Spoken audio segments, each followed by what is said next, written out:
बिस्मिल्लाहिर्रहमानिर्रहीम। अस्सलाम वालेकुम। आपका असर खान यूट्यूब चैनल देख रहे हैं। हम बात कर रहे हैं पाकिस्तान की सियासत के हवाले से। यहाँ पर जो है अपोजिशन ने अपनी तहरीक अदम एतमाद जमा करवा दी है आज। अब जाहिर सी बात है कि जो भी इसका फैसला होगा वो तो आगे ही होगा, क्योंकि अभी तो किसी को भी पता नहीं है, अपोजिशन को भी पता नहीं है, गवर्नमेंट को भी पता नहीं है क्या रिजल्ट क्या आएगा। लेकिन हम ये तरतीब ज़रूर जानना चाहते हैं कि होगा क्या, कितने स्टेप्स होंगे, कब कब क्या क्या होगा और किस तरीके से ये जवाब हमें आएगा। जो भी हमारी मालूमात है उसके मुताबिक अगर हम आज से कैलकुलेट कर लें तो 21 दिन के अंदर तमाम फैसले हो जाएंगे कि कामयाब हुई नाकाम हुई, जो भी रिजल्ट आया हमारे सामने आ जाएगा। ठीक है, यहाँ सूरत हाल क्या है? सूरत हाल ये है कि जो जमा करवाई तहरीक अदम एतमाद वो 86 अफराद के साथ जमा करवाई है, और उसमें कहा यह गया था कि अगर 20% अफराद ये तहरीक जमा करवाते हैं, विच इज़ नंबर ऑफ 69, तो वो मान ली जाएगी। तो यहाँ पर जो सबसे पहले की बात है वो ये है कि अपोजिशन ने अपनी पहली शर्त तो पूरी कर दी है।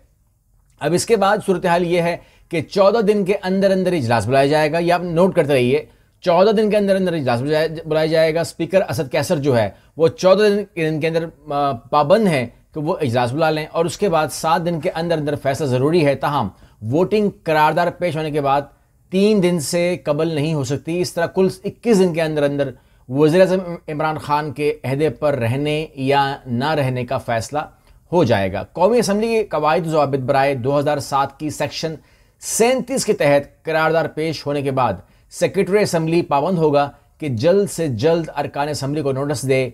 कवानीन के मुताबिक तहरीक अदम एतमाद पेश करने वाले स्पीकर वोटिंग से कबल इजलास बर्खास्त नहीं कर सकता। और इसके अलावा अब यह है कि जो मामलात हैं वो हमारे सामने अब ब्लैक एंड वाइट में आने शुरू हो जाएंगे। अगर असम्बली के कुल अरकान की बात की जाए तो उनकी कुल जो अक्सरियत है वो हुकूमत के पास है इस वक्त, और वो है 172। अब तहरीक अदम एतमाद को वोट कितने दरकार हैं ये आप सवाल करते हैं, तो 172 वोट अगर मुखालफत में आ जाएं तो तहरीक अदम एतमाद कामयाब हो जाएगी, और जो प्राइम मिनिस्टर की जो सीट है वो खाली हो जाएगी। अब यहाँ पर आज आप पोजीशन पूछते हैं, आज पोजीशन ये है कि 179 जो इत्तेहादी हैं यानी गवर्नमेंट उसके पास सीट्स हैं, और 162 इस टाइम अपोजिशन के पास है। लेकिन मीनवाइल आप जानते हैं कि कुछ मुलाकातें हुई हैं, और उन मुलाकातों में जो है सूरत हाल पैदा हुई है कि तकरीबन 28 लोग बताए जा रहे हैं जिनसे मुलाकात हुई है। लेकिन वो 28 के 28 क्या राज़ी भी हो गए, मान लिया उन्होंने ये बात कि उनको मुखालफत में वोट देना है। इसके बारे में हम कुछ नहीं कह सकते, लेकिन हमने ये सुना ज़रूर है कि बहुत बड़ी बड़ी ऑफर्स जो हैं वो, जैसे कि हम कहते हैं ना कि जैसे अभी आपने सुना पंजाब असम्बली के हवाले से, पंजाब असम्बली के हवाले से जो आपने सुना उसमें यह है कि अंदरूनी कहानी ये है कि बुज़दार साहब ने जो है अपना इस्तीफ़ा इमरान खान साहब को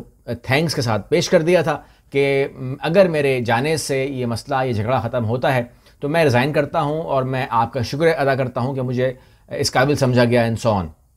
लेकिन उस पर यह कि इमरान खान साहब ने इस्तीफ़ा कबूल नहीं किया और काम जारी रखने की उनसे बात की है। तो अब देखते हैं कि उसके बाद क्या होता है। बहरहाल ये गवर्नमेंट जो है वो बेहतर समझती है कि क्या करना है, और अपोजिशन बेहतर समझती है, अगर वो समझती है कि तहरीक अदम एतमाद कामयाब हो जाएगी तो जमा कराने में कोई हर्ज नहीं है। ये एक जमहूरी एक्शन है जो उसने किया है। हाँ, ये अलग बात है कि मुल्क की सूरत हाल और गैर मुल्की सूरत हाल की जो टाइमिंग है वो थोड़ी सी ऊपर से हिली हुई है, क्योंकि हम बहुत ज़्यादा कवर कर रहे हैं उसको। तो हम जानते हैं कि वहाँ पर सूरत हाल ऐसी है कि अगर मुल्क में स्टेबिलिटी रहे तो ज़्यादा बेहतर है हर मुल्क के लिए। पाकिस्तान की बात नहीं कर रहा हूँ, हर मुल्क में। यहाँ पर आप बिल्कुल ग्राउंड छोड़ देंगे या खाली कर देंगे तो मुनासिब नहीं रहेगा। बहरहाल हक है और इस हक को इस्तेमाल करेंगे। जहाँ पर हुकूमत कह रही है कि अगर ये तहरीक अदम एतमाद फेल हो गई तो हमें मज़ीद 2 साल नहीं बल्कि मज़ीद 7 साल मिलेंगे, हम आगे भी रहेंगे। और उन्होंने कहा कि जो मैं करने जाऊँगा उसके बाद फिर वो अपोजिशन के लिए अच्छा नहीं होगा। यानी कि एक बहुत सख्त इक़दामात या फ़ैसले जो है वो उन्होंने कहा कि हम वो उठाएंगे। और इसी तरह जो अपोजिशन है वो कह रही है कि ये तहरीक अदम एतमाद कामयाब होगी, क्योंकि उन्होंने कहा कि हम 200 भी बंदे ले आएंगे वोट के ज़रिए जो वो बात कर रहे हैं।